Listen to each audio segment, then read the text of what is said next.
The government have confirmed at the autumn budgets that mandation of payrolling will go ahead. There is going to be a March fiscal event, so I guess we'll hear a little bit more of what that means and how that's being implemented and in some aspects. So what does that mean? At the moment, on the current announcements, that every employer in the UK that provides benefits to employees will have to payroll them. So they'll have to have data values captured in payroll, with the exception of two items currently, which is loans and accommodation. Hello, everybody. Welcome.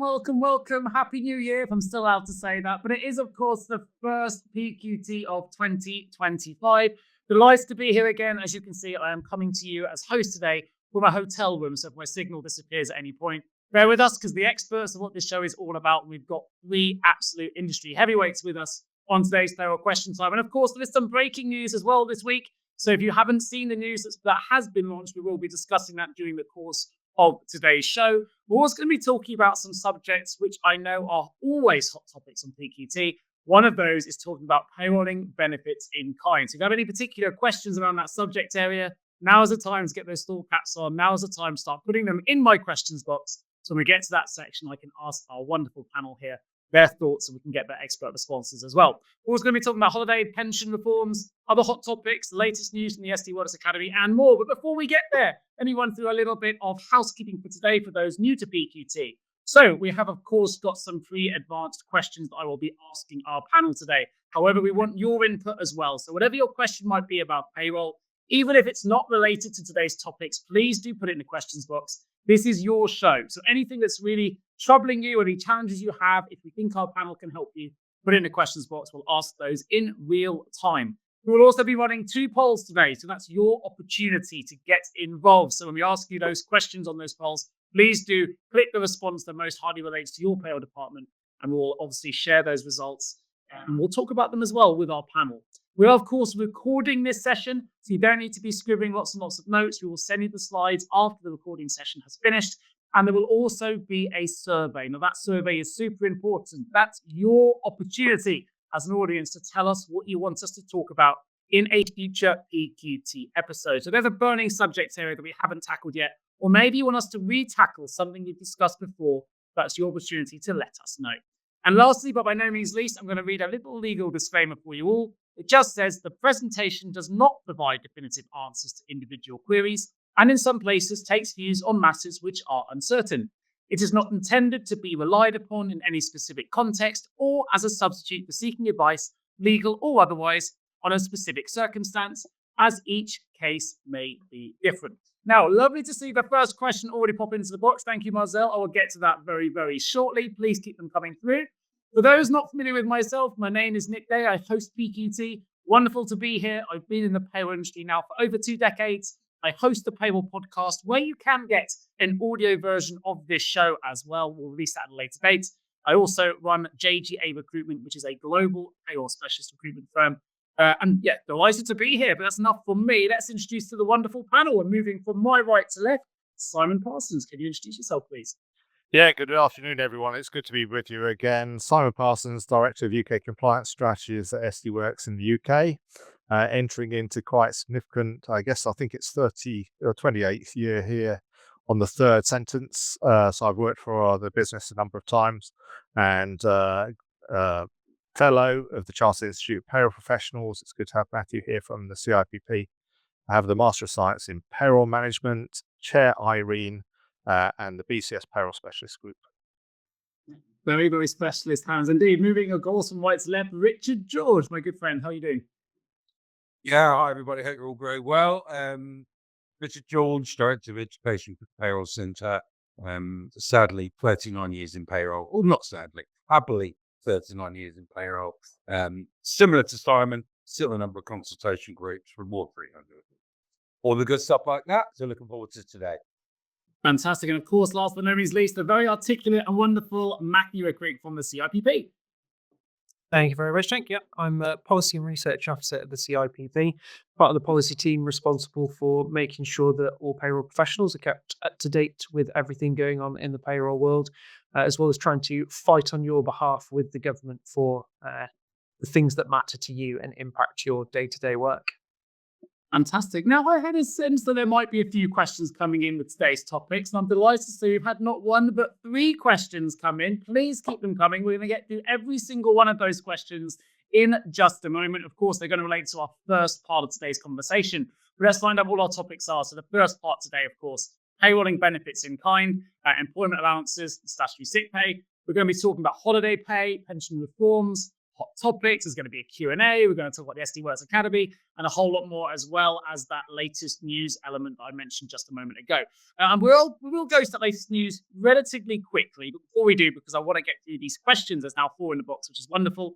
Let's start the show then with payrolling benefits in kind. Before we get to those questions, Simon, I wonder if you can give us a bit of an overview. Yeah, sure. So the government have confirmed at the autumn budgets that mandation of payrolling will go ahead.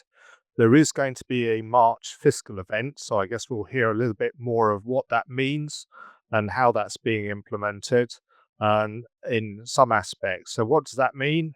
At the moment, on the current announcements, that every employer in the UK that provides benefits to employees will have to payroll them. So they'll have to have data values captured in payroll, with the exception of 2 items currently, which is loans and accommodation, because they're usually a retrospective calculation. So it's very difficult to predict what they really are. But even with those, there is going to be a mechanism of prediction and correction. Of course, that brings in some obligations. Many people have been payrolling since formal payrolling came in April 2016 already. And of course, we've had other legislation which overlaid with it, with the introduction of OPRA rules in 2017. Optional remuneration arrangements, salary sacrifice would fall under that, flexible benefit schemes, etc., or a choice of car or cash would also fall under opera rules, that all impact that. So there is an element of getting ready. If anybody is wanting to go early, and to a certain extent, personally, I'd encourage that, go early. You have to register for April 2025. For April 2026, at the moment, on the basis of things, if it goes forward as announced, you don't have to register because everyone will be automatically registered because you'll be obliged to do it that way. But for the current year, if you're wanting to start in April 25, you need to plan and register, get your software ready, get your supplier ready. Are there any additional costs or project work that needs to be done? Do your third parties need to get ready as well? Because I'm going to say most of them aren't really geared up for payrolling very well yet. And consider who's doing what, where, why, and how. Does that do for a starter? It does. I like the bullet point as well regarding the accurate data. For anyone that's going through any kind of transformation or whatever you want to do in your department, it always starts with accurate data. It's a really good element there to avoid that misinformation. And of course, it'll support other initiatives you might be going through as well. But I've got 5 questions in the box. I'm going to run through those in just a moment. Anything you'd like to add to that? Either start with you, Richard. Anything that perhaps you want to... I think, obviously being prepared yourself and having a prepared payroll is very key. But then the other aspect of it, putting my learning head on, is going to be communication. You have a lot of staff who had a possible process through the legacy P11D, where the effect on them is an amendment to their tax code, hopefully pretty proactively in relation to how the coding has been set up to take account of the benefits. But obviously this is going to be a big shift change for them.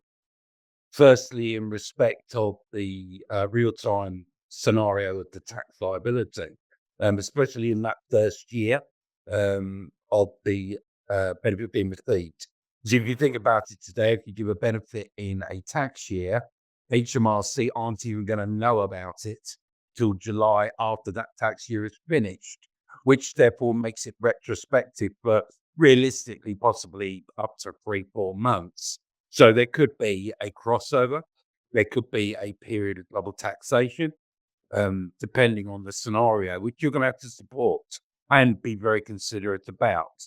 But I think one of the other aspects that's coming out now is also the whole issue of Class 1A. So again, it's a retrospective charge. Once we go mandatory in 2026, it'll become a real time charge. And yes, you were going to pay it anyway as an employer. But one of the key statements that keeps coming out is cash flow. You keep that cash for the year and have to pay it in July. Well, now that's gone. So there's that reforecasting of revenue, reforecasting of charge, and obviously everything that Simon says about the actual process itself. Super. And from your perspective, Matthew, before I dive into our audience questions, what are the most popular or most common questions that you may have on the CRPP desk in relation to parenting benefits in kind? Maybe something that, if you're getting a regular question, I'm sure there's similar questions our audience will be considering as well. Yeah, so kind of touched on a few points that have already been mentioned. I agree, Simon, that if you have the facility, you should probably be preparing to do this early before you're pushed. But in some of the surveys that we've run, there's a real split between people who are prepared to do things before they're pushed and people who are just waiting to be pushed overboard and forced into it. I think the questions that we're getting, like Richard said, very much around that messaging. And we've had conversations with HMRC and said you need a clear message around the overlapping taxation.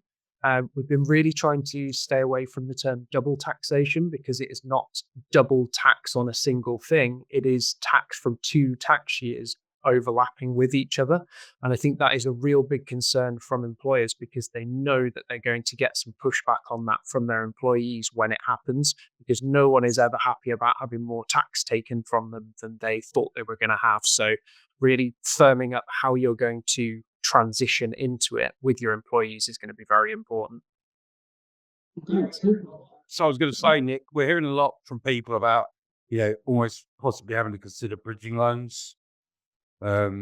Because, there are 2 real problems. Number one is obviously you're going to be taking more tax from them, but we also then have the issue with the 50% tax limit, which becomes a critical element.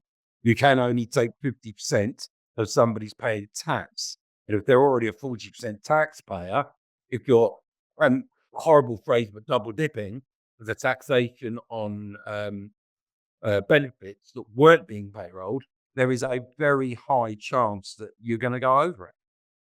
So, yeah. I see both Simon and Matthew is nodding alongside you. Well, look, I'm not going to lie. I think this is the most questions I've had come in on an opening subject matter on a PQT. We've got about 20 to get through, team. So I'm going to start from the top. I think some of these we may find we may have already answered as we go through them. A couple of repeat questions in here as well. However, starting with Mazel, who very kindly put the first question before it even finished the introduction. So thank you. We love that. Here it is. And it's a good question. It relates to me and you, Simon. We both have electric vehicles. Here we go. We have charges for cars outside our premises. If we allow employees to charge for free, do I need to BiK that to the payroll? Simon, I will come to you for this one because you have an electric vehicle. I'm sure you have a thought. Yes, so it's quite an easy answer at the moment, and the answer is no, you don't. However, will that change over time? We'll have to see.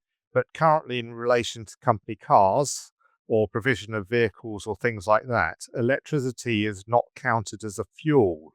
Seems strange, doesn't it? Because that's how our cars are powered to a certain extent, Nick. But there's electricity is not considered fuel in relation to cars presently. And for the foreseeable future, as far as we're aware, there's no intention to change that. So is there a benefit in kind to report for providing an EV charging point and electricity to a vehicle? I think the answer at the moment is no. Fantastic. Okay, into question 2. Now, this is a slightly bigger question, but we have emphasized that preparation is key. So Jackie has asked, what's the best way to set up BiK in payroll? I want to start doing this from April this year. It'd be good to get a little handout or a very quick, brief overview of the key steps that I need to undertake to get through this. Now, I appreciate this is quite a big question. However, if there is a sort of a 5-step strategy that one of you could recommend just to give Jackie a bit of a head start, that would be wonderful. Maybe I'll come to you, Matthew, if that's okay. Yeah, no problem. I mean, the very first step is that you need to register. So if you're wanting to payroll benefits from April 25, you need to go on HMRC's website. You need to go through the online portal and register. When you do that, it will tell you it'll give you a list of different benefits that you want to register to provide. So you need to choose from there which benefits you currently offer and which you want to payroll. And that'll give you a little bit of an idea of what sort of things you need to consider and what sort of things you need to think about. And after that, as we briefly alluded to earlier, you need to make sure, or it's on the screen here, that you need to make sure you've got accurate data to be able to input into your systems. On top of that, you need to make sure that your current system has the facility to do that. So I think the first step after registering, or even in the same step, would be to approach your software provider and have a conversation with them as to what's possible within the systems, what data you need. And usually your software provider will be able to talk through things with you and help you through that process themselves, because every software might have a different way of doing things. So I think that's the primary first couple of things that you need to do. Perfect. You did very well to do that all with a straight face while Richard next to you was getting attacked by his dog. So, okay there, Richard. Very good response indeed. I had a question. Of course, we'd usually have Andy Nicol with us, who is our kind of payroll pensions expert. But I'm sure our expert panel here can support us with the next question. There's been a lot of talk about pension relief of 40% for the higher earners. I know we're not doing this at source, so what do you suggest? Okay. Do you want me to jump in there? Yeah. So there is, even for the additional earners that pay 45%, there is a potential tax relief claim. But this only really affects relief at source arrangements, not net pay arrangement, because net pay arrangement gives relief at the prevailing rate of taxation for the individual. And salary sacrifice schemes do the same no matter what the taxation arrangement is for a scheme. It'll actually give it at the highest prevailing rate. But if you're in a relief at source scheme, the pension company claim a 25% top up of any amounts it receives as an employee contribution. The basis of that 25% is that's representative of the 20% tax, because they've only received 80% of the money, as it were. So they'll assume that there's another 25% to recover, making up to the 100%. Giving tax. Of course, that doesn't take account of higher rate or additional rate. So on your annual self-assessment form, you can declare what values were paid to a relief at source pension scheme, and the kind HMRC, want to put that label on them, will pay you back the difference. And that would apply even for Scotland, where you've got different rates of 19, 20, 21, 47 and 42. It'll pay you the differences between what was 20%. Of course, if you're a standard basic rate taxpayer, you won't get anything because that's already been paid. If you don't pay any tax, the thing about relief at source, which seems strange, is you get 20% or the 25% top up regardless, as if you had paid it. It's just assumed everyone's paid 20% tax on a relief at source pension scheme. So self-assessment. But for net pay arrangement, salary sacrifice, there isn't anything further to claim. It's already taken care of in the contribution calculation. Super. Now, the next one isn't a question, but I'm going to give it a bit of a shout out because everyone is welcome. We've got 171 joining us today. And we've got someone joining us today from Boston, Massachusetts, who says, we're expanding into the UK. It's my first time on PQT. Really excited to learn about UK payroll. Well, Cynthia, you're in the right place. If you have any questions, this is the place to put them in. Let us know, and best of luck setting up that UK payroll from Boston. And lovely to have you here. Right, next question. Is there a cutoff on registering for payroll benefits? And how do we do it if Government Gateway link doesn't work? Let's do Mackie. 5th of April. Yeah. 5th of April, so you can do it right up to the start of the new tax year. So 5th of April, you've got to do it. If the Government Gateway link doesn't work, I'm not sure what to do. I think try again another time, but probably give them a ring. I'm not sure they can do it over the phone. Simon might be able to answer that. Yeah, I don't believe so, but if you've got a kind agent that you know, they can potentially do it for you. These days, you didn't used to be able to. In prior years, only the employer could register. But if you've got someone who's got an agent account, they can potentially do that registration on your behalf. It's just a thought. Who those people are, don't know. You always ping me a message. Yeah, it has to be Gateway, because when you do go through the process, as Matthew quite rightly said, you get a list of the benefits, and it's actually the same order as the P11D, so basically A to N. But then it will then show staff under that PAYE scheme, and you have to pick them. So in principle, that's not something you can shut up dogs. It's not something tax. That's not something you could remember. Yeah. Please, and it know, by the way, that it's a same day return or same day alteration to the coding to the day that you say that you request it. I'd probably not be that, I guess, carefree. So waiting till the 5th of April, I would possibly be doing it a little bit earlier to ensure that those codings have actually been done. Yeah, so I'm thinking, just clarifying on that, Nick, a little bit. When you report on P11D, you get that double hit in the second year of tax collection because they'll collect the year that they didn't know about in the current year. And I guess that's what we talk about a little bit when we talk about the doubled hit of PBiK.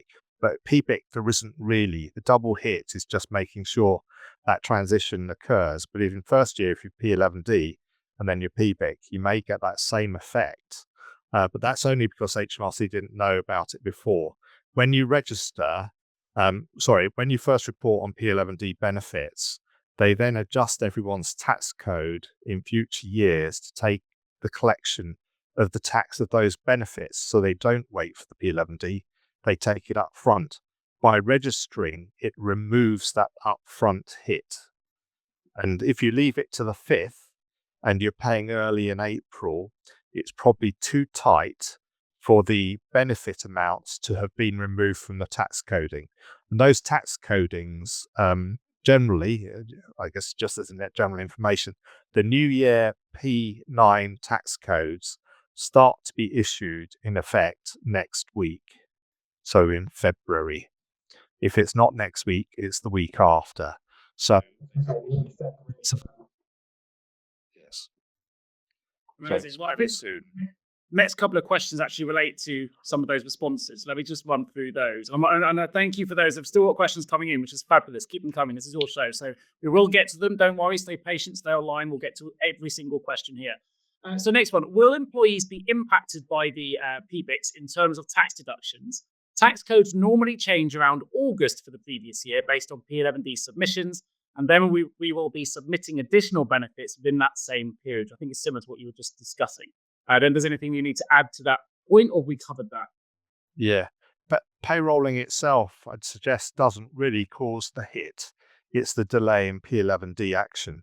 So for anybody starting out with payrolling, you're going to be paying the right tax amount when it's due, and you'll never get that double effect. But I think there's a transition point here. Usually that hits whether you're payrolling or P11D. Those that have a benefit in the first year, HMRC don't currently know about it. In the old days, going back some time ago, quite often those P11Ds were not processed until January. So often you got hit for the prior year, the current year, and then you got assessed for the next, all in one go. It's been a little bit better because P11Ds have been electronic only for the past 2 years.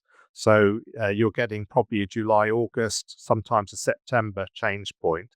There is always that element of a prior year collection may take place, but that would be due anyway.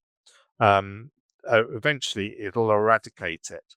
So my suggestion is it's no worse than the current P11D catch-up.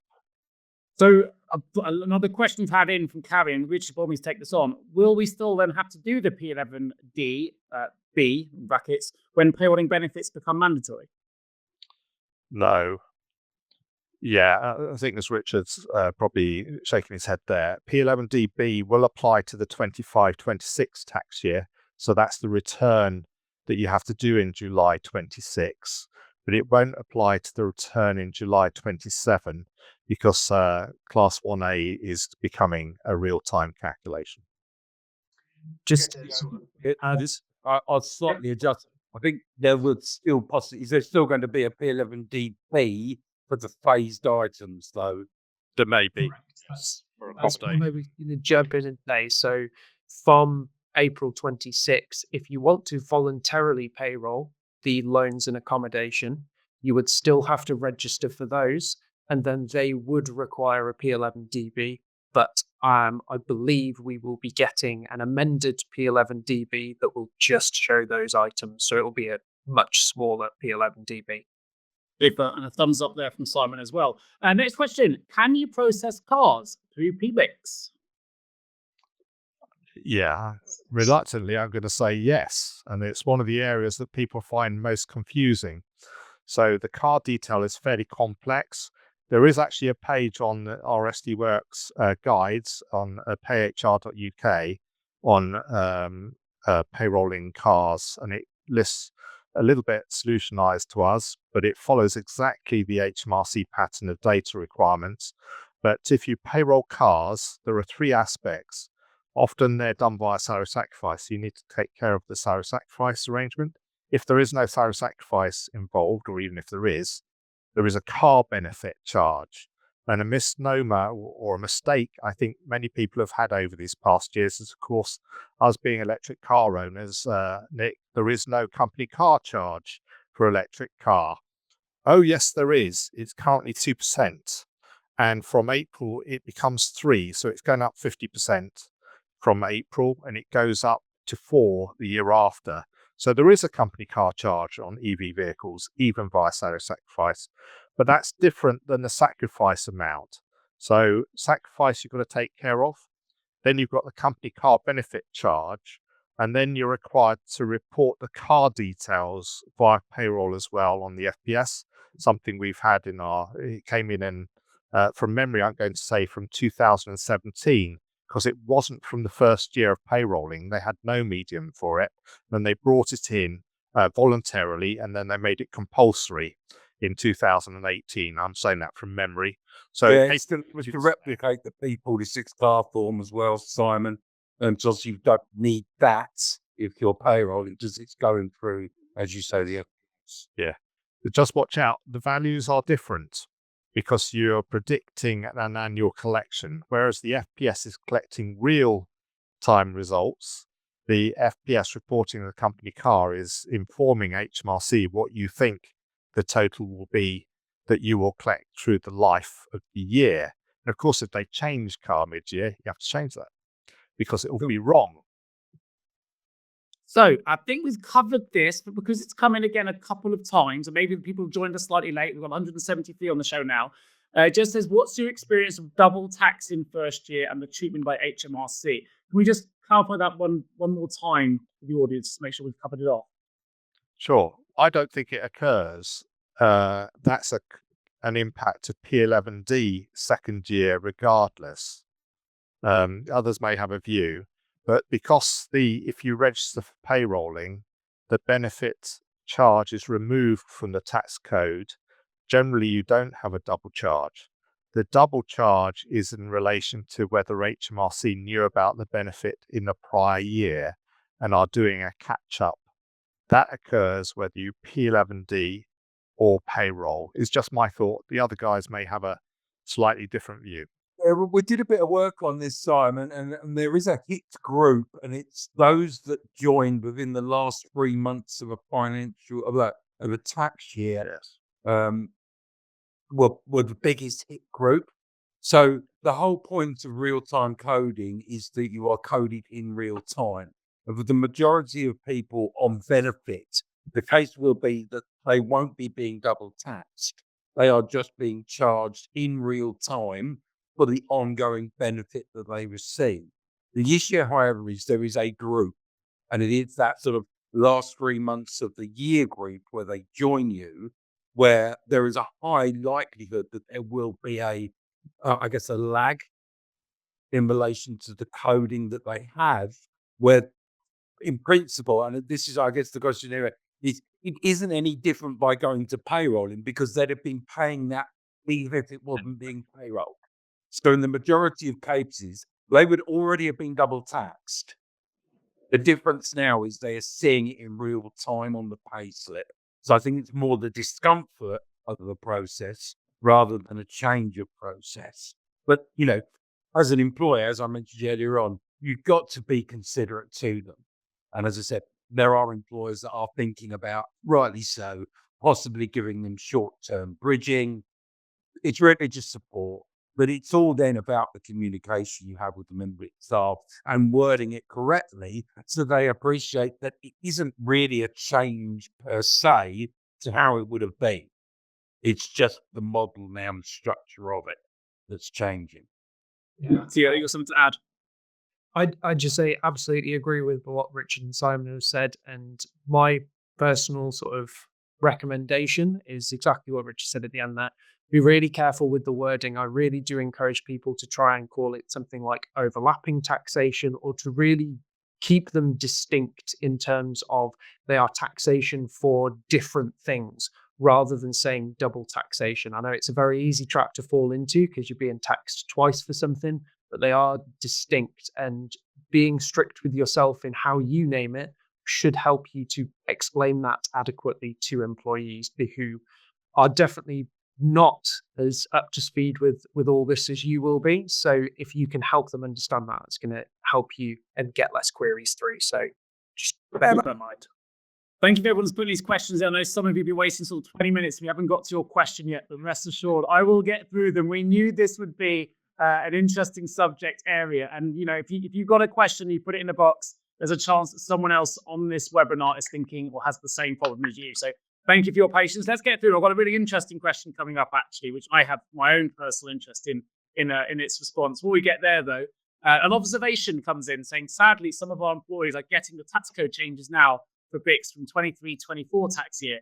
I'm surprised they are so far behind. And Graham came in and said, I agree with Simon, I agree with Richard, and I agree with Matthew. So some observations there as well in that last response. Thank you, Graham, for that. Right, quite an interesting question.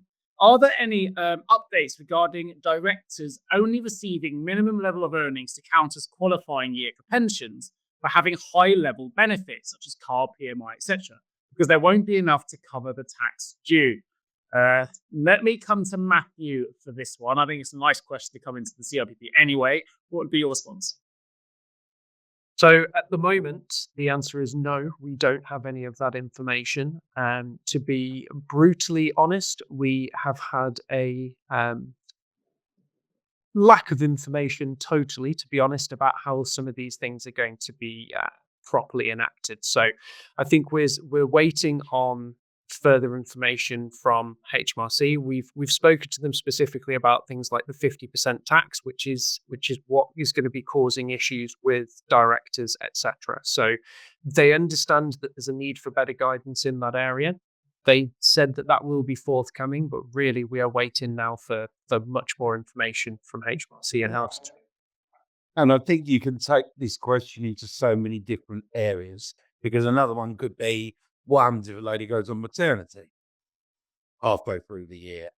So adding that all into one sort of umbrella with the 50% limit, there were two optional sort of views that were being reviewed. The first being that you will carry it forward until you do have income to take the tax from. The second option, which would also be the case, because then you could ask the question, well, what happens if you never have enough income in the year to take the money from?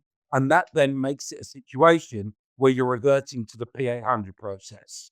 So it won't be your problem. It'll be HMRC's problem to claim the uncollected tax from the individual. Now, with a director, you would suspect that they would be self-assessing anyway. So the pickup would happen there. But for whatever her name is on maternity, it would be a P800 request from HMRC to recoup the unspent taxes. But again, we're in a position of correspondence and communication that the member of staff will need to know that there is uncollected tax. Because what you don't want is to get to sort of the end of the year and have people basically smashing your door down on the grounds that they've had a P800 that they weren't expecting and they can't afford and they haven't got the money for it. So it's all about planning, prep. You'll know that they've underpaid tax because you'll have a carry forward. And it's just ensuring that that's really strongly communicated, because it's going to happen. It's undoubtable. And I'm thinking that most software actually shows the unpaid tax amount on the statutory limit, 50%. It should appear on the payslip and also unpaid tax, and it will show you a value. But I think what we're saying here is there is a statutory limit, so you can only take 50% of cash pay. So when you payroll these items, they're usually non-payable and marked with a BiK marker, which is reported on the RTI submission, showing its benefit. So because you don't want to, in fact, they're universal credit claims, so it's not treated as cash pay.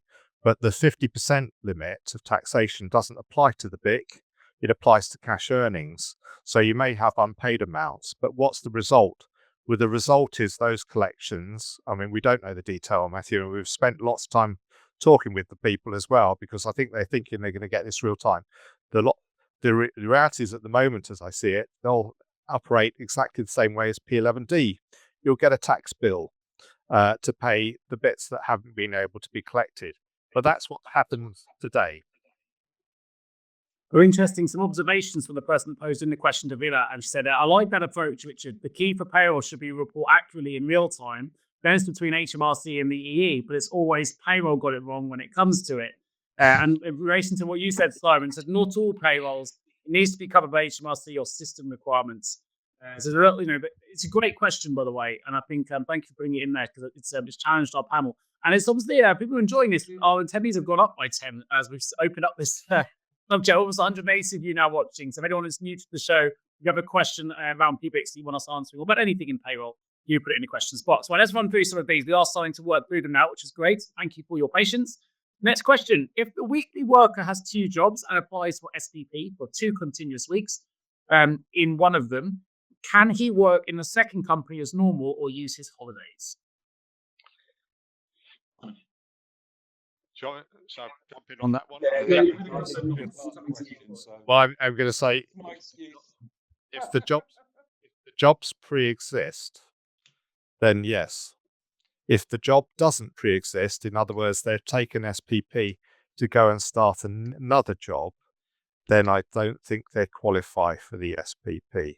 Now, I'm putting in maternity interpretation on that. So Matthew and Richard may come in and say that's not the case for paternity. But in effect, pre-existing arrangements, they could actually have statutory paternity from both jobs for those 2 weeks. as long as they've got the 26-week service. Yeah, because that would be usually the kicker, is how long have they been in the job? Because paternity still has that.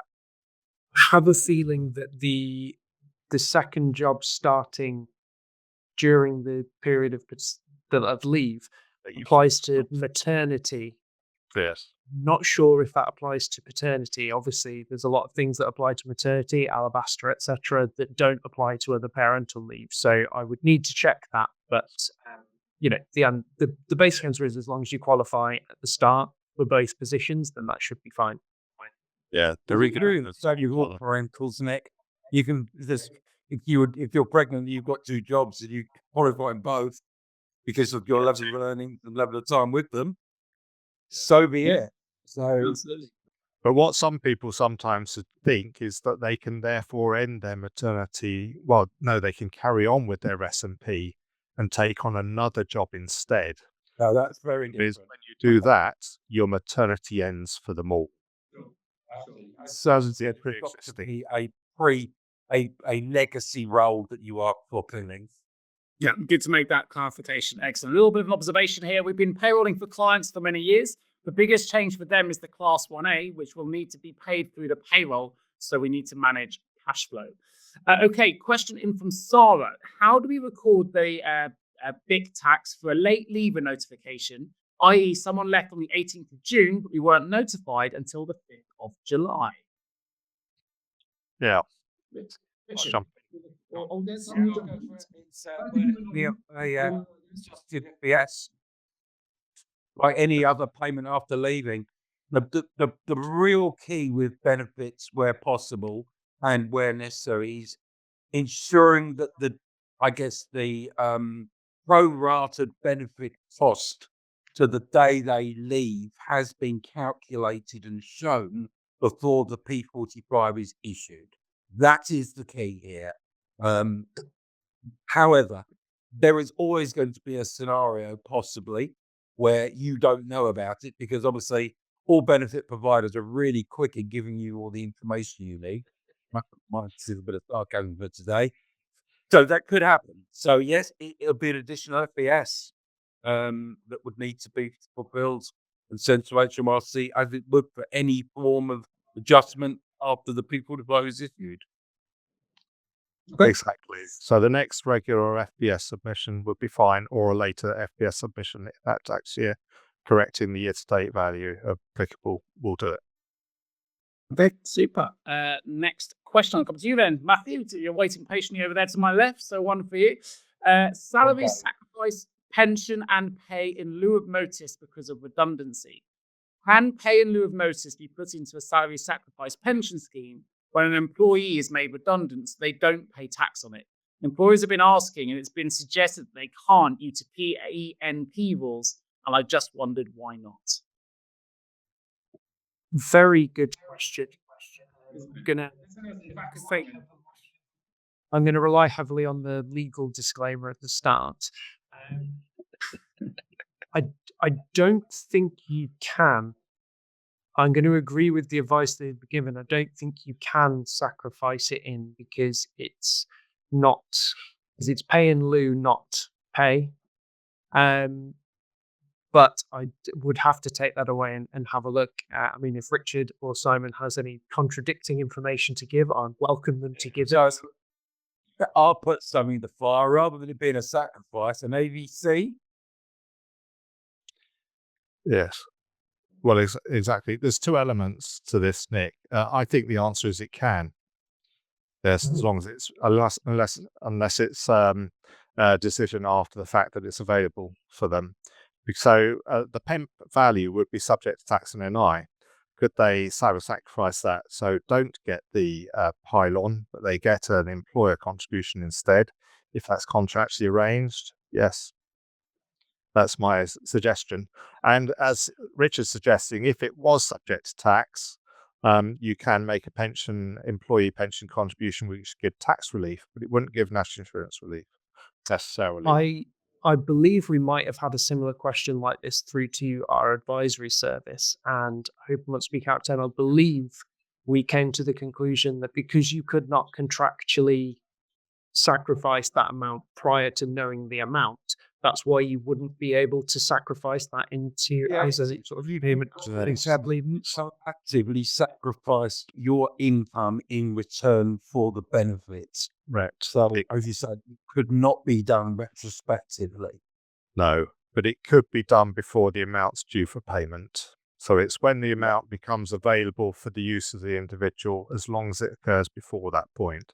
Sometimes it's an element of thinking, can I sacrifice the value of a bonus, for example, that I'm going to receive in July? Well, it's not due for payment until July. You can sacrifice as long as you've done that choice before it was available. Okay, that's great question as well. I hope that helps you, Carrie. Next question. I'll come back to you then, maybe for this one, Richard. We have been payrolling benefits starting 2024 April, current tax year. When we submitted P11D for 23-24 in August 24, HMRC should have adjusted the tax codes in September or October 24, but they haven't. Do we still expect HMRC to send us the corrected tax codes before the end of the tax year? How long is it? Everyone knows. I'm guessing it's the response. I'm not the expert here, so I'll ask Richard to come back with a response. In principle, yes, absolutely. But if we sort of wind this conversation back about 10 minutes, you may remember a certain Mr. Parsons saying that in days gone by, it could be as late as January before they managed to implement or adjust the thing. It's got a lot better, but it can still be January. Yes. So really, I think it's one of those things you've got to keep your eye on as you get closer to the end of the tax year. Because it could be an application way later than when you do them. What I like about this is if you don't work in payroll, no one else would laugh at that question, right? If you work in payroll, everyone immediately starts laughing. It's such an inside industry joke. Anyway, moving on. Thank you, Pramod, for the question. Next one comes in from Jackie. PBiK, if we have visa renewals for employees residing in the UK late in the tax year, what will happen if we are unable to cover all of the tax due? Will this carry forward to the next tax year? Simon, I'll come to you with that one. I'm trying to understand the circumstance there, Nick. Did you say visa application? You have visa renewals for employees residing in the UK late in the tax year. What will happen if we're unable to recover all the tax due? It sounds to me that maybe if they were to go... Yes, my initial reaction, I'll leave it to the others too, but I'm not sure that visa renewals are a benefit in kind that require taxation. That's my initial reaction. But otherwise, Richard, I can't see that visa renewals is a benefit. No, not if it's required for the role.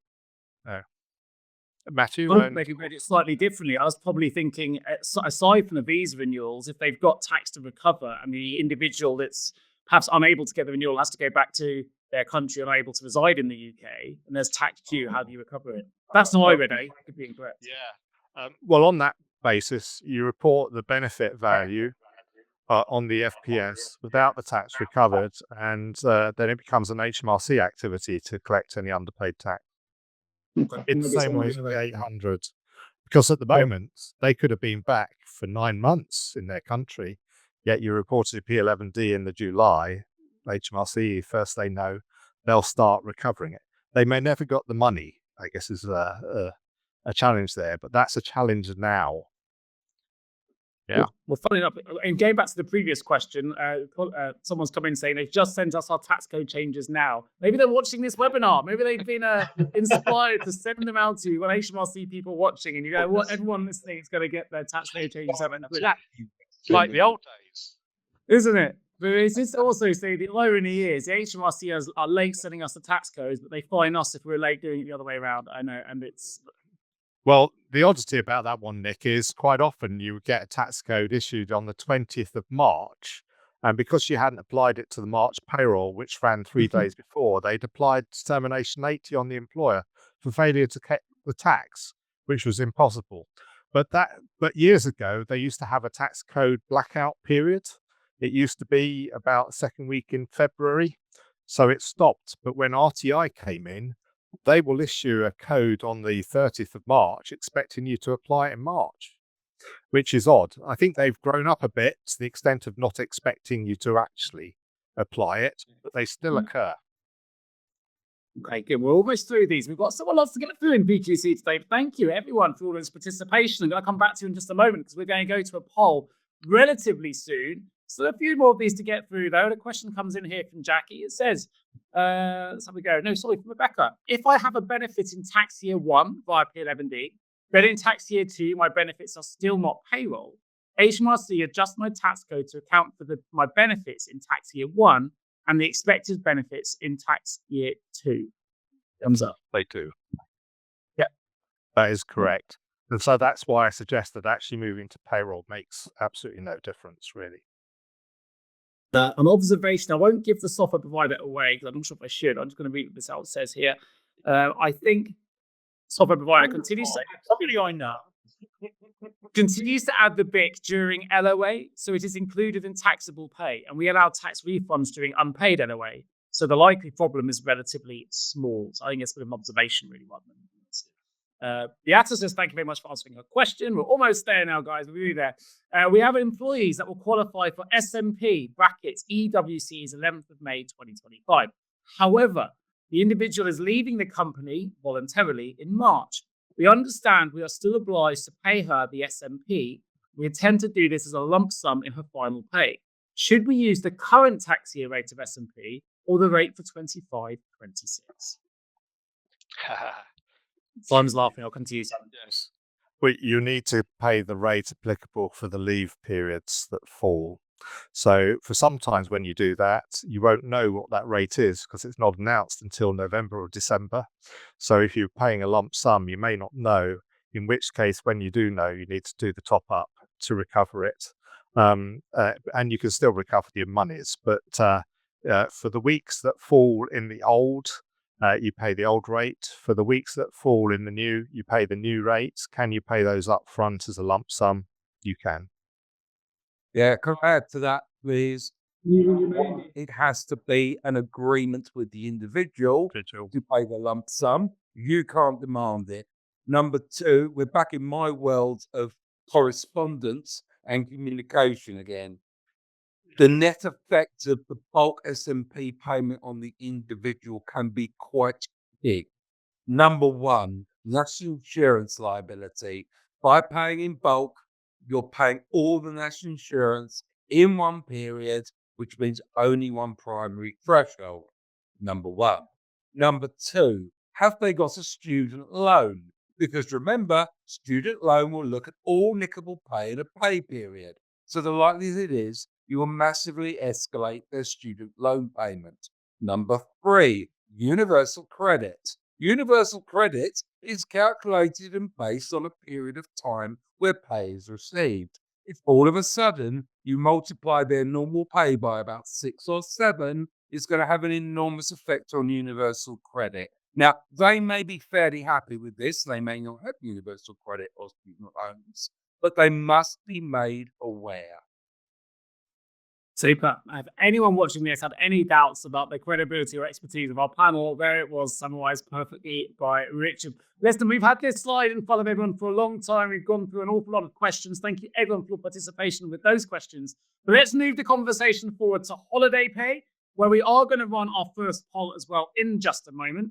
We're going to talk a little bit about the understanding the variables and part years, which key sectors have impacted the most, and some common misunderstandings. So we can move the slides along. While we're waiting for that to happen, Simon, why don't you give us a bit of overview on holiday pay and the common misunderstandings as well?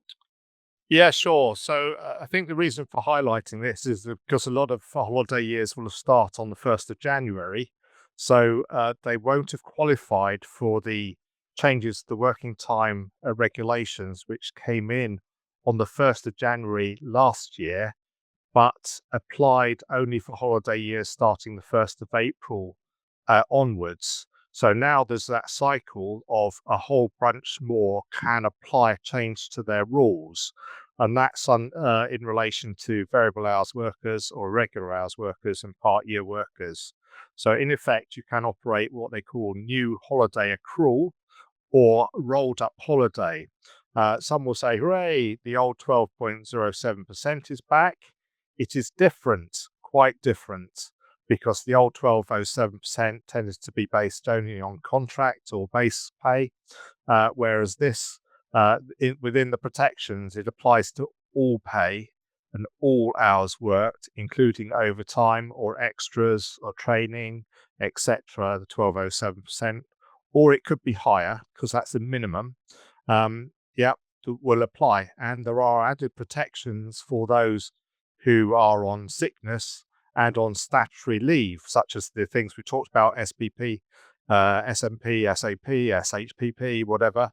There are protections that you have to make those payments equally or on average basis during those periods of leave or if they're sick, which may seem a bit odd for a 0 hours worker because the 0 hours worker may not be due or scheduled to do any work.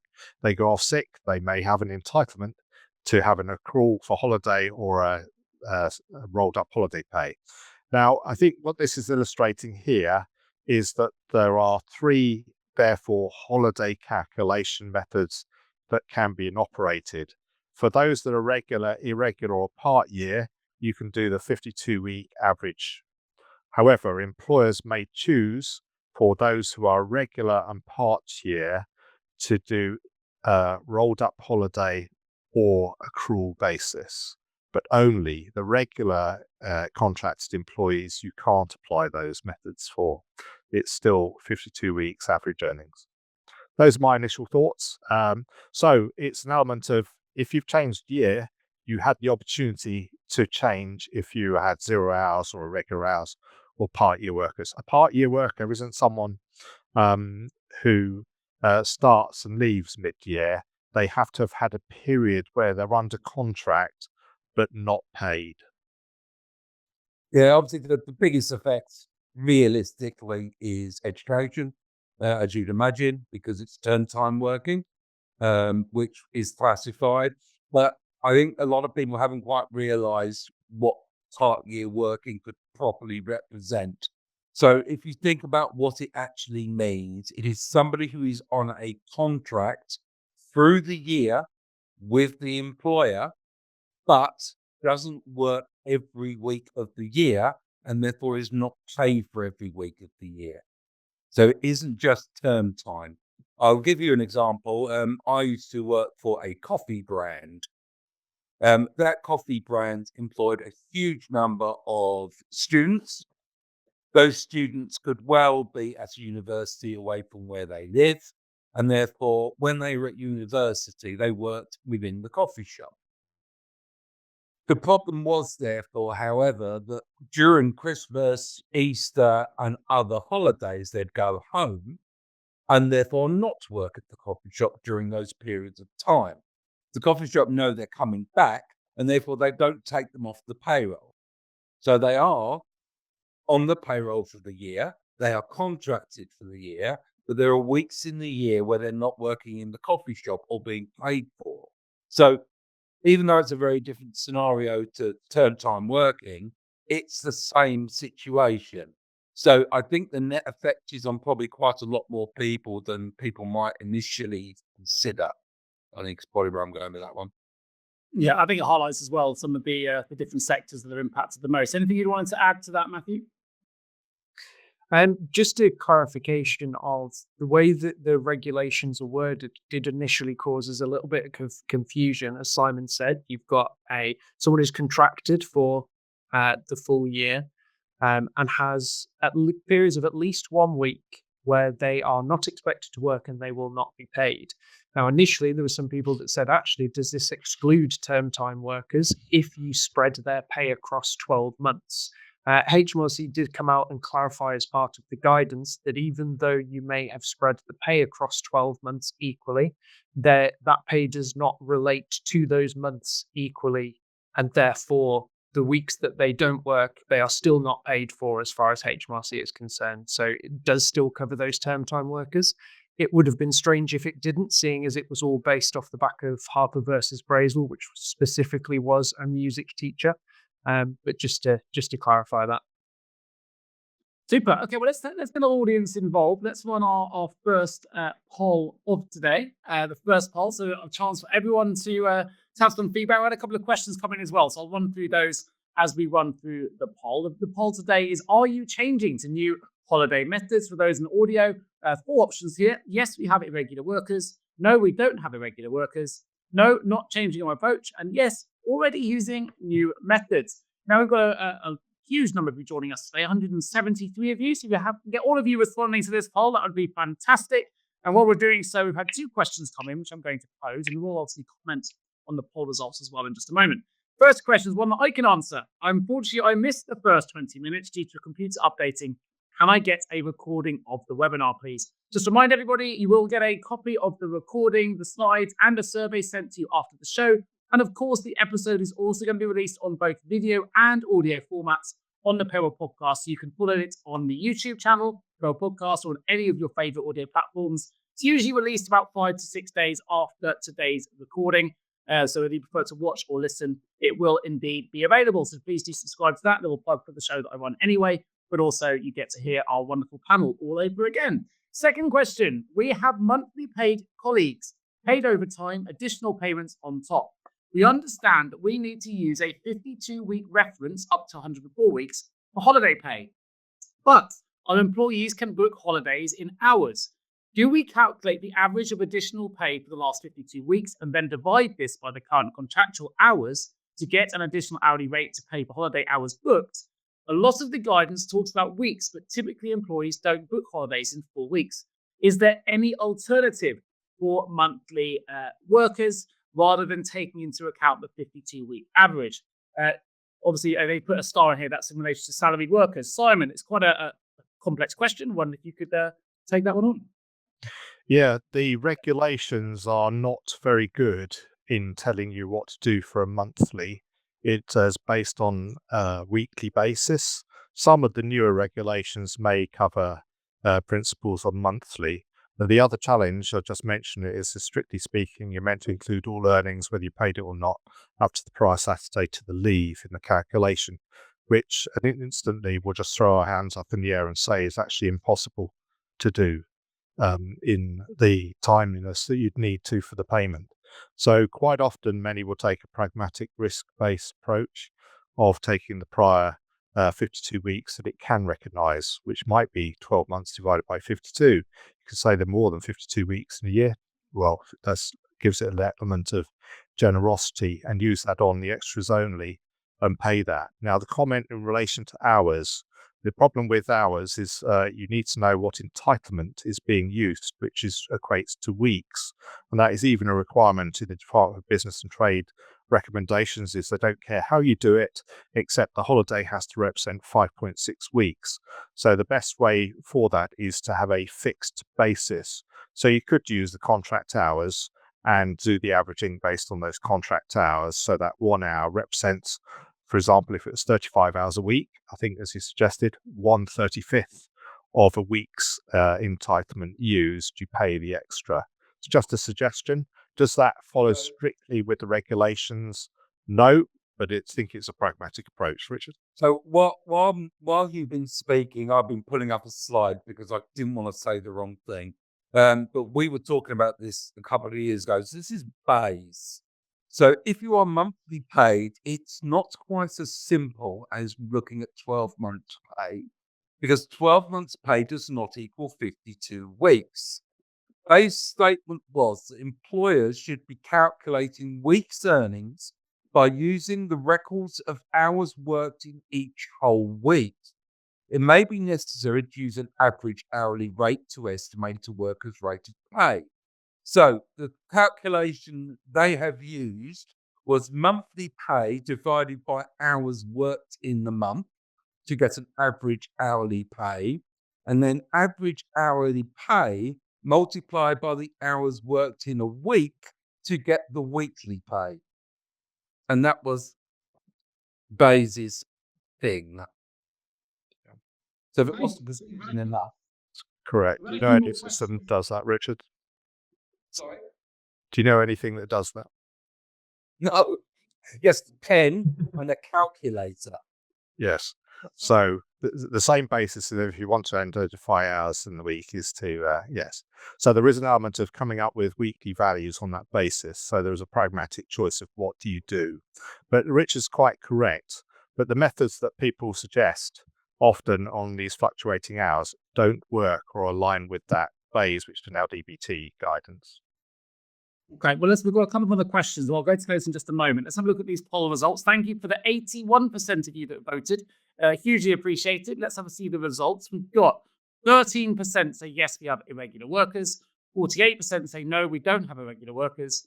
25% said no, not changing our approach. And 15% said yes, already using new methods. Any comments on those results very briefly, Simon? Yeah, it's interesting. I think that's fairly representative because I think most employers don't actually have that many irregular or part-year workers, and I imagine that there isn't a requirement to change. So yeah, that's interesting. But that's almost 50% there, Nick, that don't have them. So they would have to. They're stuck on the current method, and I imagine a lot of those are probably monthly paid as well. So only 13% have irregular workers. Strange that we've got 13 and 15. But then this is a selection, isn't it? I guess we're saying yes, we have them, but the others. So that's 28% then, isn't it? So some have it and some have it, and they're using the new methods. I imagine most of those are April holiday year starters. Is just a thought. But interesting. It's not a question we asked. It would have been interesting to see if many had implemented in January. Well, next time we'll have a second poll. Yeah. So let's just go through these other questions and we'll jump into the next part of today's show. We have a question that says, what is the threshold for irregular workers? For example, if we have an employee who works 51 weeks of the year, had 1 week without any hours whatsoever, are they considered irregular? Matthew? So, yes, I suppose it depends on the structure of why they're not working and what that is. If it was, for example, forced annual leave, that would not count, because that is not a week in which they are not expected to work and they will not be paid, because they are then essentially being paid.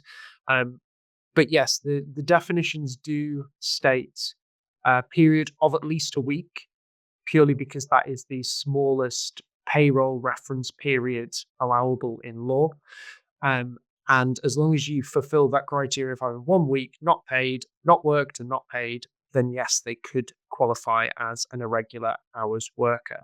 Now, one thing that we kind of didn't mention, or we might have just briefly touched on, is that it is the employer's choice as to what calculation method to use. An employee can't ask for, well, they can ask, but you don't have to give them a rolled up holiday pay or to use that alternative irregular hours accrual. So it's still up to you what calculation you use. Fantastic. I've got a question here. I think it's a question. You also have to disregard months and weeks which have adjustments in them. That might be related to the previous question. Yeah, it depends on the interpretation of the regulations. In regards to some of the regulations, it says you exclude 0 weeks, but in some of the other regulations, it talks about normal weeks, and there could be things in the middle. So some holiday schemes, for example, construction, will have you ignore a week where there's any sickness. I'm not sure that DBT would contradict or say that that's wrong, but others wouldn't, because with, for example, a 0 hours worker, if they work 1 hour or they work 50 hours, what's not normal about them? Because that's what you're generally doing. So, and also there's an element of thinking, even on the construction, it seems a little confusing, because sometimes you think they've done, I don't know, 60 hours from Monday to Friday doing all the extra work, then they take Friday off sick. Would you exclude that week? Because their earnings might actually be higher that week than normally. So would have enhanced their holiday. It's going to be a pragmatic or risk-based judgment by the employer what's included. Strictness of the guidance from the DBT or BAYS that Richard referred to earlier is that 0 weeks don't count. I think going on to your sickness one, they also state that if they are sick for part of a week, that you only include the non-sick part of that week in that week as part of the calculation. And so that can obviously flex it up and down, more likely down than up. So if they're off sick for 4 days out of 5, so they only get paid 1 day's pay that week, that's the pay week as far as the rule is concerned for the calculation. And therefore it could be obviously 1/5 of what that week could normally be. So it's definitely a swings and roundabout scenario. We've had a couple of questions come in actually about SSP. So we're going to hold those. We've got a section on SSP coming up, but please keep the questions coming in now. So when we get to that section, we can bring them all to the table. Sorry, Matthew, you had something to add?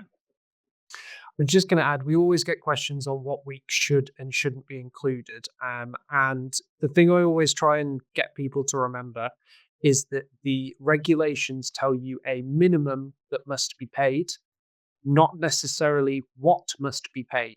You are always free to go above and beyond that. So if your risk-based approach is to be risk averse, you are more than welcome to exclude weeks that would lower the entitlement in order to increase the entitlement and make sure that you're hitting those minimums rather than potentially falling foul. So you're always free to go above and beyond what the regulations state, but that's completely up to you. Yes.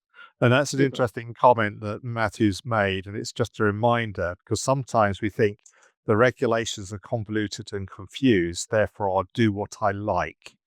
To an extent, DBT allows you to do what you like as long as it's at or above the minimum. So your do what you like can't be less than the minimum. It has to be at or above. Super. Well, we seem to have lost Richard for a moment. Either his dog has attacked him and taken him over and will come back dog in his chair, or he's lost a bit of internet signal. So we'll wait and see. Let's move on to the next section, employment allowance. And straight after that, we're coming into statutory sick pay. So thank you for your SSP questions. I haven't forgotten them. If you're wondering when I'm going to ask it, I'm just delaying it slightly till it gets to that section of the show. So employment allowances, everyone can have it. Small business rules don't apply, but there are some challenges for companies. What's the impact, Simon? Okay, so yes, so the Chancellor announced an increase to the employment allowance from £5,000 currently to £10,500 from 6th of April 2025. Previously, you could only have it if your NI bill that related to the test was under £100,000. And some years ago, you'll remember we had all these European rules as well on subsidies.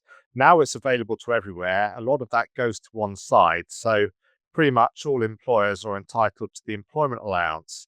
The challenge area is there's only one allowance allowed per organisation or family of companies. So if you're part of a multi-PAYE scheme company with subsidiaries that are linked, that allowance only applies to one PAYE scheme, not all of them. And that's the element of confusion or difficulty, is deciding what. Also, for a number of years, the employment allowance used to be a once-off signal. So you would claim it and it would last forever. Nowadays, you don't. For the past, I'm going to say 3, 4, 5, it may even be longer, you actually have to restate your entitlement to it annually on the EPS or employment payment summary submission that you're entitled to it. Number of impacts. It's meant to be offset some of the 15% rise of employers' national insurance. Well, the 2 percentage point or 1.2 percentage point rise from 13.8 to 15%, which I think worked out at about a 6.7% rise from memory. It's to offset some of that expense, certainly for smaller employers altogether, so they don't get impacted. Has the state de minimis been removed? I think it's not applicable. Go on, Richard. No, it was I didn't hear your question, Nick. Yes. Has the de minimis role here? But what we're seeing, obviously, a lot of larger employers, it is actually quite easy to recognise and understand the connection, because it's the same rule as it is for the apprenticeship levy allowance. So if you are claiming your 12,500 quid, whatever it is at the moment, apprenticeship allowance, the same connection rules would apply. So hopefully you would work in the same format you do the other one. The other key difference is it can be claimed at any point in the year now, which is obviously for a huge number of businesses new news, because they're not an SME, but you don't have to claim it in April. It is when you request it on your EPS that it is applied. So a lot of businesses, especially smaller businesses, have been quite strategic when they have been getting the £5,000 historically, that they will look for a high cost month and apply it then. So obviously it negates the higher cost months within your year. But sorry. No, super. Did we answer the other question, Simon? Did I answer that? Do we need to rerun it? Has the BIMIS been removed? Has the state? Yes. Yeah. Well, Matthew, I'm going to say, from my view, I don't think it applies because it's generalist benefit to all. The de minimis state aid usually applied because it was for selected industry types. And I think now the application of the new rule, it's fallen away. But de minimis leave it to the experts. The minimis has gone, isn't included. Yeah, I don't think they explicitly stated anything in any of the sort of guidance that they've updated, but yeah, I would assume so. Great, super. We've had one more question as well before we move into statutory sick pay. If we buy a company in a tax year and they have taken the employment allowance, and so have we, what happens then? Would they have to pay it back to HMRC, or can they keep it and we ensure only one legal entity only takes it from the new tax year? Yeah, the latter. So yes, they can keep it because that was established. The right, although Rich is indicating you can indicate your right at any point during the tax year, the establishment is at formation or the beginning of the year, 6th of April. And if that judgment point, you were entitled to it, that entitlement remains to the end of the tax year, whether there's takeover, merge, or anything. But when the new tax year comes in, you would no longer be entitled for that new judgment point because you're now linked or part of a group. So yeah, you could take over lots of companies in 1 year. All of them could be entitled to the employment allowance. It continues until the 5th of April. Then in the new year, 6th of April, it wouldn't. Super. I'm going to move the conversation along now because I do want to get to statutory sick pay and a few other elements of today's show. We're already past the last 15 minutes. So let's go to statutory sick pay. We're going to prepare everyone for the 2026 changes. There's a few things here to run through. Before we jump into the overview, though, I promise I'll come back to this question. It relates to SSP and redundancy. So if an employee has been on SSP for, say, 2 months and is now being made redundant, how should their AWE be calculated, bearing in mind they only earned SSP for the last 2 months? Well, Nick, my initial reaction is that would link. So there isn't another AWE calculation. So because it's not, unless 56 days have elapsed on the between the previous sickness, and it doesn't sound to me as if it is. It's just a change of status. So the AWE calculation was established in the first PIW that was linked to it. So it's already there.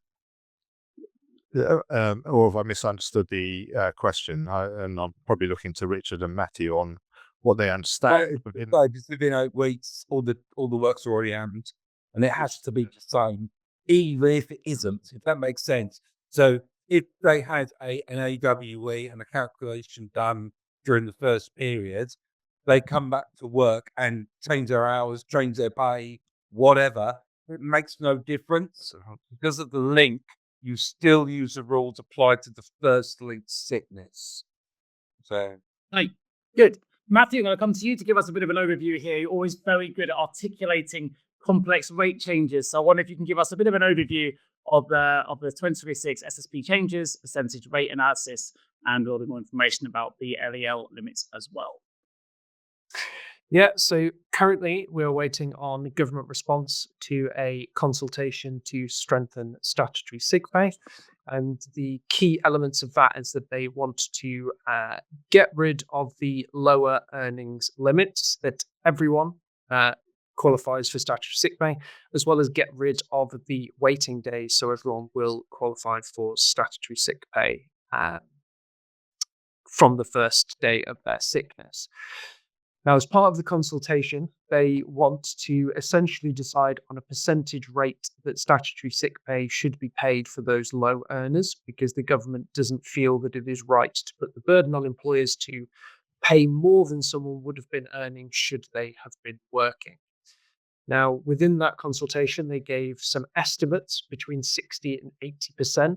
Now, we have been assured that that is not indicative of government intention. That was just to demonstrate for the purposes of the consultation. However, we won't know if that's truth or whether they actually do intend to do between 60 and 80% until we get that consultation response. As you can see on the slide here, there's a little graph to sort of show where people will be, what their earnings will be on those different percentages if they earn less than the lower earnings limit. So as you can see, there is a small group of people potentially that will have their entitlement reduced should they introduce this percentage. Now, this is something that some people aren't too happy about. There is a safer sick pay campaign, which the CIPP has supported, looking at a different way in which to calculate this. As I said, we haven't had that consultation response just yet, so we don't know what the government does intend to do. But just to sort of ease everyone's mind, as it says on the slide, we do expect these changes for 2026, not 2025. So this isn't something you're going to have to worry about for this tax year, just something to keep our eye on for the future. Okay, Super. I think this is something we need to add. I would like to take the section of the show now to the latest news. We had some relatively breaking news that's coming, I think, this week, Simon. We talked about it briefly offline, so apologies this wasn't in the what we were going to be discussing start of the show. But we know the hours collection 2026 has been cancelled and statutory payment recovery has gone up. So, Simon, I wonder if you can give us a bit of an overview of that, those latest updates. And while we do that, I'm going to run a poll at the same time. So keep your hands back on the buzzers. What do you think the percentage should be in relation to what we've just been discussing? Should it be 0%, 50%, 60%, 70%, or 80%? And while I'm collating those results from this poll, Simon, can you please give us an update on the latest news? Yeah, sure. I'll cover the recovery one because it kind of relates to SSP, but it doesn't. But other statutory payments, so for statutory maternity pay, adoption, and all the other parental leave payments, a late breaking announcement on Tuesday that the current compensation rate for small employers of 3% is to be increased to 8.5% from April 2025. The software developers are probably a bit upset about that because they'll have cut all their software and built it, and why this wasn't announced before. And it is implied there's been an HM Treasury consultation. However, some will probably say, what consultation was that then? But just to confirm, those of you that are small employers with a NIC bill under £45,000, if you have someone go on maternity leave, you can reclaim 100% plus 8.5% compensation for those payments made from the 6th of April. On that lump sum question earlier, we would probably say it will leave it, if you're a small employer, leave the lump sum payment to the 6th of April, and you can get 8.5% extra added. Whereas if you pay it on the 5th, you'll only get 3%. Very good. And there was a second piece of news as well, I believe you wanted to. Yes. Well, the other news is in relation to hours reporting. There's been one that's been debated. Matthew and Richard probably have also been on similar panels to myself, and they'll know that I've been a bit of a thorn in the side on some of the stuff that's come along. And the repeated question to HMRC was, what do you need this value for? Repeatedly. And at one point, there was going to be an obligation for an employer to have to choose one of about 20 reasons on their FPS, or just by selecting on a drop-down list. Yes, when you employ 240,000 people, I don't think so, of why you can't give their working hours on the FPS. And then you've got all the pensioners and everybody else that doesn't have working hours. So it's an element of what is this value for? And they never could really give a question. So it's some probably thinking of, oh, right, okay. So they've announced again on Tuesday, it was confirmed that they're not progressing the requirement because it was going to be mandatory for all employers to report the working hours on the FPS from April 26 as originally proposed. Okay, super. Let's have a look at what these poll results look like then for everybody. For those in audio only, we've got what do you think the percentage rate increase should be? We've got 17% say 0%, 14% say 50%, 12% at 60%. We're going to try around. It's a bit confusing with all these percentages. 15% at 70% and 42% at 80%. Let me come to your thoughts, Matthew, on those results. Yeah, not surprising. I think one of the things we probably left off this poll was 90%, because when we went out to our members, I think we had some discussions, and quite a lot of people wanted to go with 90%. I think purely because it kind of aligns with some of the processes we already have within payroll of doing sort of 90% of average weekly earnings with maternity, for example. So that's something that our members have fed back, and that we obviously fed back through our consultations. So yeah, not surprising that people want it on the higher side. Statutory sick pay is obviously meant as an income protection for people while they are off sick. But obviously, we do understand that needs to be balanced with the extra cost burdens on businesses, which is why there are some people opting for those lower percentage rates as well. Absolutely, and that's a really good overview. Right, I'm going to skip the next section on pensions. Yeah, I haven't got Andy Nichols with us today for the moment because I want to bring everyone who's watching this to the SD Works Academy slide, because there is a new year discount, new year in block capitals 25. We'll give you 10% discount on some of the courses if you book before the 31st of January. It's the 30th today. So if you're live now and want to get involved in any of these courses, now is the time to get booked on. We've only got 5 minutes left of today's show, so I don't want you to miss out on this offer. The upcoming courses, we've got one running on the 31st of January, which is holiday pay, understanding entitlement, accrual, pay, and rolled up. On the 12th of February, there's UK Payroll 1, which is all about income tax and national insurance. On the 13th of February, it's followed up by UK Payroll 2, starters and leavers, student loans, and statutory payments. 14th of February, Payrolling Benefits in Kind. I'm sure that will be another popular course. If you haven't, or you need more information after today's PQT, that's the one to sign up for. 21st of February, Directors National Insurance, and 19th of March, National Minimum Wage. Just to remind everybody, I know it's on the slide in front of you, but if you are listening only at the moment, any course booked before the 31st of January, so before tomorrow, will receive 10% discount on some of those courses with the code New Year, all black capitals, and the number 25. Anything you want to add to those, Simon? I know you're heavily involved in some of these courses. It's not as yourself delivering, of course, but is there anything you want to bring to our audience's attention in the last couple of minutes? Now would be a great time to do so. Yeah, sure. The popular subjects, I think we've covered some of them. PBiK, holiday are regular ones. There's also another one on the 14th of March, I think, in Payroll Benefits in Kind as well. You can see the schedule there, but these are the ones up and coming. Very popular on the payrolling. I think we've got around 30 registered attendees for this next event, and people asking about the next one, probably because of the news of 26. But great to see you all there, and look forward to. And Richard and his organisation will be busy, so will Matthew, on doing similar things. Yeah, fantastic courses on offer from the Payroll Centre, CIPP, and of course SD Works. So check out all 3 sites, and I'm sure you'll find whatever you need your team to develop in, or the course that's right for you across those 3 businesses. Now, we are almost at the end of today's show. Just to remind everyone, if you were really excited by the pension section, we'll make sure we bring into next month's PQT. We're going to talk about the drop pension reforms and their implications, the potential increases in employer contribution percentages, and how businesses can prepare for pension-related changes.